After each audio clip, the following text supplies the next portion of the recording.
పడుకునే ఉన్నాడు, కొంపదీసి నిద్రపోతున్నాడు ఏంటి? ధ్యానం. కళ్ళు మూసుకొని ఎవరినో కాంటాక్ట్ చేస్తున్నారు. అవునా? అబ్బా. రామ్ ప్రసాద్, నీకు నిజం చెప్పాలంటే బాధగా ఉంది, కానీ చెప్పక తప్పదు. ఎందుకంటే అది నిజం కాబట్టి. Correct sir, correct. ఏంటి సార్ అది? నీకు 40 ఏళ్ళు వచ్చే వరకు కష్టాలు తప్పవు గురూజీ. అవి మామూలు కష్టాలు కావు, అష్ట కష్టాలనే చెప్పాలి.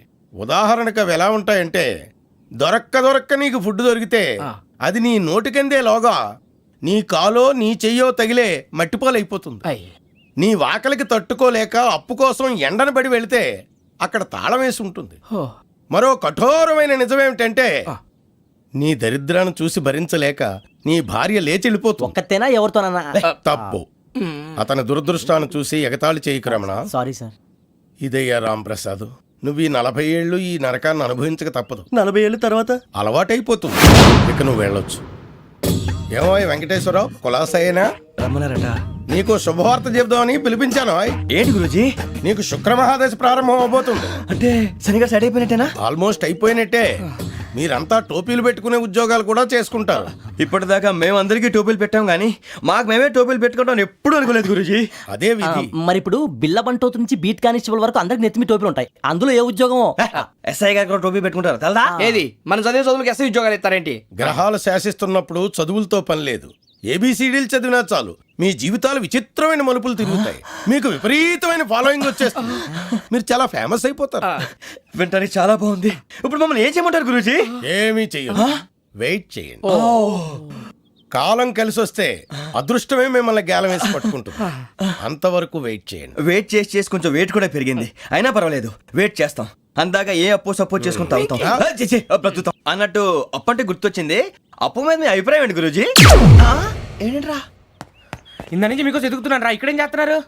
మన టైం బాగుందిరా. ఎవడన్నా అప్పిస్తున్నాడా ఏంటి? కాదురా, ఉద్యోగాలు ఇస్తారమ్మన్నాడు గురూజీ. చూసారా, చౌదరి గారు చెప్పింది నిజమే. మరి శుక్రమహాదేశ్ మొదలైంది. ఇంతకీ ఎవరా మహానుభావుడు?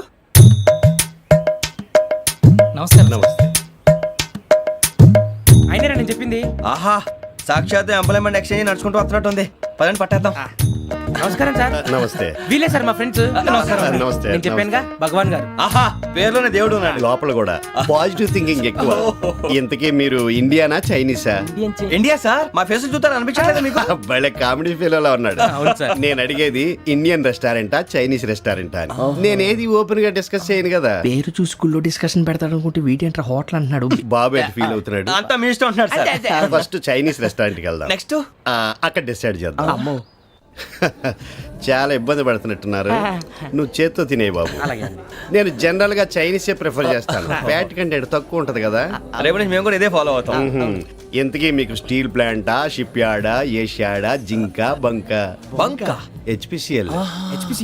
ఇవన్నీ దేనికి సార్? దేనికేంటి? ఉద్యోగం చేయడానికి. మీకు ఎందులో కావాలో చెప్పండి.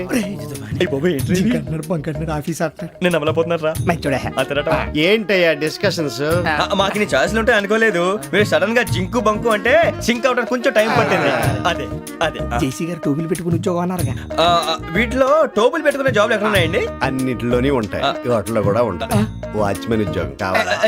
ఇంతకీ మీరు అనే జాబ్ లేండి సార్. నేను చెప్పేది టోపులు పెట్టుకునే ఉద్యోగం కాదు, టైల్ కట్టుకునే ఉద్యోగం. అది టైల్ కట్టుకోవటం మాకు రాదు. వాళ్ళు కడతారులే. ఇంతకీ మీకు జిఎం కావాలనా, ఏ జిఎం కావాలనా? అట్లా పిలుస్తున్నాడు చూడు బాబు. జిఎం అడిగితే ఎలా ఉంటుందంట? ఏజీఎం అంటే వింటానికి కొంచెం పెద్దదిగా ఉంది. ఏజీఎం ఇప్పించండి సార్. అనుకున్నాను నువ్వు ఇది అడుగుతావని. జిఎం అంటే జనరల్ మేనేజర్, ఏజిఎం అంటే అసిస్టెంట్ జనరల్ మేనేజర్. తూచండి, మాకు జిఎంఏ కావాలి సార్.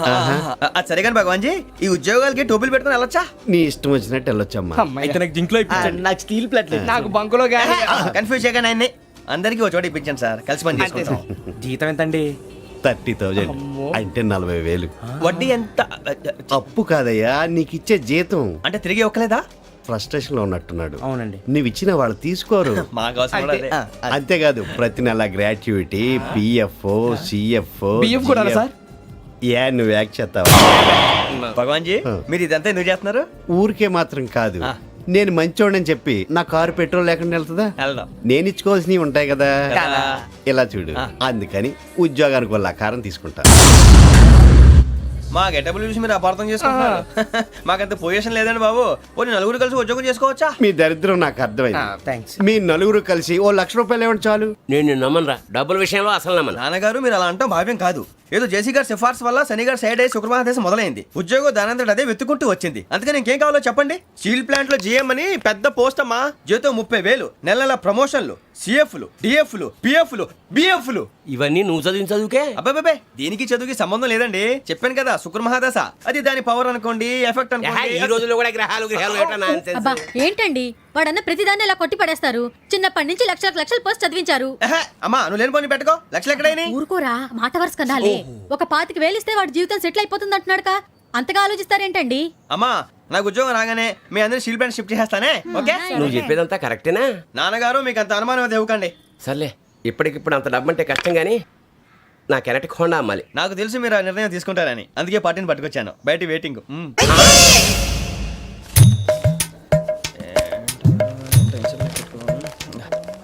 ఇవ్వండి. భగవాన్ జీ మీతో నాకు కుదరదండి. మీరు తేడా మనుషుల్లా ఉన్నారు. చూడటానికి అలా కనపడతాం కానీ తేడా మనుషులు కాదండి. ఇది ఎంతో లెక్క పెట్టండి. 5,000 తగ్గిందండి. ఆ విషయం నాకు ముందు చెప్పాలి కదా. ఇది తేడాతనం కదా. సర్దుబాటు కాక జరిగిన పొరపాటు. మా దరిద్రం మీకు తెలియంది కాదు. మీ ప్రాబ్లమ్స్ నాకు అనవసరం అండి. ఇప్పటికే మీ మూలంగా 3 లక్షల బొక్క తెలుసా. మీరు ఫేస్ అంత చిరాగ్గా పెట్టకండి. రే ఆ గొలుసు ఎవరా? తొందరగా ఎవరా? ఆయన కోపం వస్తుంది. ఇదిగో తీసుకోండి. వద్దండి, తీసుకోండి, please. వద్దండి. భగవాన్ గారు తీసుకోండి సార్ ప్లీజ్. భగవాన్ గారు మీ కోపం తగ్గిందా? కోపం కాదు వెంకటేశ్వర గారు, ఎందుకో మోసాన్ని భరించలేను. అది నా బలహీనత. ఇవన్నీ వదిలేయండి. ఇంకోసారి పొరపాటు జరగదు. మేము ఎప్పుడు జాయిన్ అవ్వాలో చెప్పండి. కొత్త బట్టలు కొనుక్కోవాలి. మీరు ఆ పనిలో ఉండండి. పొద్దున్నే గుడికి వెళ్ళి 9:30 కల్లా, మొన్న వచ్చారే ఆ ఆఫీస్కి వచ్చేయండి. మీ అపాయింట్మెంట్ ఆర్డర్స్ రెడీగా ఉంటాయి. 8:30కి వచ్చేస్తాం. మీరు వచ్చిన వాళ్ళ తలుపులు తీరు. మీ కంగారు నేను అర్థం చేసుకోగలను. ఇంతకాలం పని లేక స్తంభించిపోయిన మీ జీవితాలు ఇక నుంచి వేగం పుంజుకుంటాయి.